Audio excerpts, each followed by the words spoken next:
안녕하세요. 파노라마입니다. 오늘의 사연 함께 보시죠. 아내가 안쓰럽기도 하고 답답한 마음에 글 올립니다. 악플은 삼가주세요.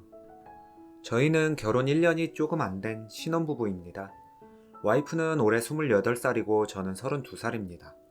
연애를 4년 정도 했는데 쭉 장거리 연애였던지라 2, 3주에 한 번꼴로 데이트를 할 수 있었고 그때만 해도 몰랐습니다.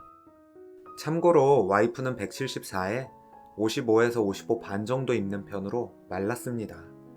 그런데 일단 먹는 양이 상상을 초월합니다. 평일엔 서로 출근을 하고 퇴근에 집에 와서 저녁을 먹고 대화 나누다가 같이 책 읽거나 뉴스 보고 둘 다 다큐를 좋아해서 한두 편 보다가 잠드는 편입니다. 저는 한 번 잠들면 누가 업어가도 모를 정도로 깊이 자고요. 처음 목격한 건 일이 바빠서 토요일 출근했다가 오후에 잠깐 집에 들렸는데 아내는 자고 있었고 거실에는 먹은 흔적들이 있었습니다. 미땡땡 피자에서 피자, 파스타, 홈샐러드 먹은 것 같았는데 남은 게 하나도 없었습니다. 싱크대에는 찜닭 포장 용기 있었고요. 라면 끓여 먹은 냄비도 가스레인지 위에 있었고요. 아내가 청소를 정말 열심히 하기 때문에 평소에 이렇게 먹은 걸 늘어놓거나 하는 스타일이 아닙니다. 침실 문연이 화장대 위에 예감이랑 빼빼로 먹다 남은 거, 새우깡 빈 봉지 있었습니다. 아내가 일어나면 절 보고 놀랄까봐 정말 서류만 가지고 살짝 나왔습니다. 그러고서 1시간 30분쯤 뒤에 퇴근을 했고 퇴근해서 집에 가서 같이 저녁 먹었습니다. 맥주 한잔 할까? 했더니 좋다고 웃길래 집 앞 호프집에 가서 모든 꼬치에 생맥주 2잔 정도씩 먹고 들어와서 샤워하고 전 잤습니다. 그 뒤로 분리수거할 때나 쓰레기통 비울 때 유심히 보게 됩니다. 보통 분리수거는 아내가 정리해 놓은 걸 제가 출근길에 아침에 내놓고 가는데 상자는 아내가 잘 포개서 한 박스에 정리해 놓기 때문에 꺼내서 확인할 필요가 없습니다.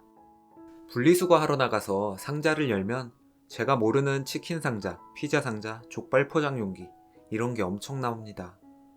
비닐봉지도 꺼내서 보면 과자 봉지가 정말 엄청나고요. 그렇게 2-달 정도 지나고 아내에게 저녁에 외식하자며 불러냈습니다.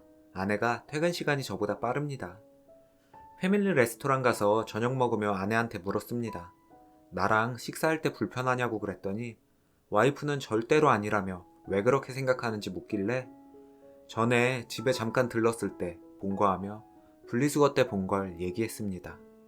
아내가 잠깐 말이 없더니 설명을 해줬습니다. 어려서부터 장인어른께서 여자는 무조건 늘씬해야 된다는 얘기를 입에 달고 사셨고 집에서든 외가 쪽이든 친가 쪽이든 밥을 먹으려 하면 항상 와이프 밥 공기에 밥을 반 정도 덜어내셨다고 합니다. 그러니 작게 푸든 많이 푸든 무조건 반 공기는 장인어른께서 덜어내셨던 거죠.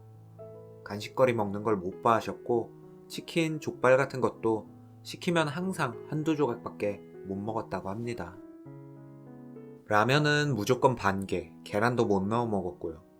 이 부분은 저도 대충은 알 것 같았습니다. 처갓집에 가면 항상 장인어른께서는 아내에게 살은 좀 빠졌냐 라고 질문하셨고 아내는 웃으면서 그대로예요 라고 대답하는데 그때는 그냥 흘려들어서 잘 몰랐습니다. 지금 생각해보면 저 말들이 다 압박 같은 거였습니다. 그렇게 아내가 기억하는 어린 시절부터 중고등학교, 대학 생활을 집에서 하면서 아내의 머릿속에는 아빠가 없을 때 무조건 많이 먹어두자 라는 생각이 자리 잡았고 그게 어느덧 사람이 없을 때로 바뀐 겁니다. 그러니 식구들이 모두 와서 저녁을 먹기 전에 아내는 식구들이 오기 전에 집에서 밥을 미리 많이 먹어두는 겁니다. 장인어른이 휴가나 일이 있어서 아내보다 먼저 귀가하시는 날에는 떡볶이나 순대, 튀김 등등을 사다가 아파트 층계 계단에서 허겁지겁 먹고 들어간 적도 있다네요. 문제는 많이 먹기만 하면 상관없습니다. 먹은 걸 다시 개워낸다고 합니다. 좀 더 먹고 싶고, 아니 좀 더 많이 먹어둬야 될 것 같아서 먹고 나면 개워내고, 또 먹고 개워내고, 또 먹고. 그게 이젠 습관이 돼버린 겁니다. 너무 안쓰럽습니다. 옆에서 조절해주며 같이 힘이 되고 싶은데 제가 만약 먹는 걸 제어하게 되면 다시 장인어른의 반복이 될까 걱정스러워 그냥 아무 말도 못하고 모른 척 넘어갑니다. 그 얘기를 들은 뒤로는 분리수거할 때도 그냥 눈물이 날 것 같습니다. 혹시나 제가 와이프보다 일찍 들어가면 또 먹는 게 부담스러울까봐 일부러 늦게 들어갈 때도 있습니다. 저랑 같이 저녁 먹을 땐 아무리 많이 먹으라고 해도 멋쩍게 웃고 넘기고 적게 먹으니까 차라리 저 없을 때 배불리 먹어두라는 생각에서였는데 그것마저도 먹고 다 개원했을 걸 생각하면 또 안쓰럽고 걱정되고 안타깝고 다른 사람과 먹을 땐 많이 못 먹겠답니다. 죄 짓는 기분이랍니다. 병원에 가자고 하면 상처받을까봐 넌지시 병원 얘기를 꺼내기만 했는데 아내 눈이 그렁그렁해지길래 그냥 당신이 힘들어 보여서 그렇다고 하고 넘겼습니다. 어떻게 해야 할지 모르겠습니다. 너무 마음이 아픕니다. 아내가 상처받지 않는 선에서 해결할 수 있는 방법이 있을까요? 이어서 베스트 댓글이 있습니다. 굉장히 심각한데요? 거식증 같아요. 식이장애라고 하죠.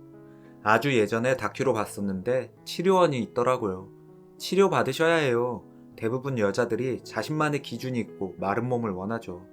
그리고 아내분 마음, 행동이 이해가 가요. 근데 지금은 집착 수준인 것 같아요. 제 동생이었으면 등짝을 후려쳐서라도 병원에 끌고 가죠.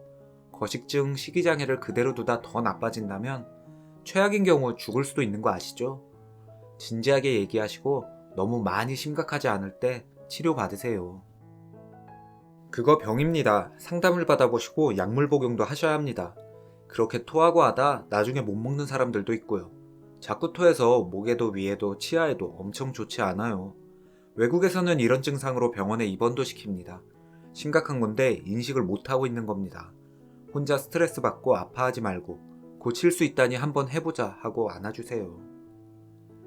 이 글 읽는데 그냥 눈물 나. 아내도 안쓰럽고 남편님이 그냥 고맙고 얼마나 힘들었을까요? 오늘의 사연은 여기까지입니다. 여러분의 생각을 댓글로 남겨주세요. 오늘도 당신의 하루가 행복했으면 좋겠습니다. 파노라마였습니다.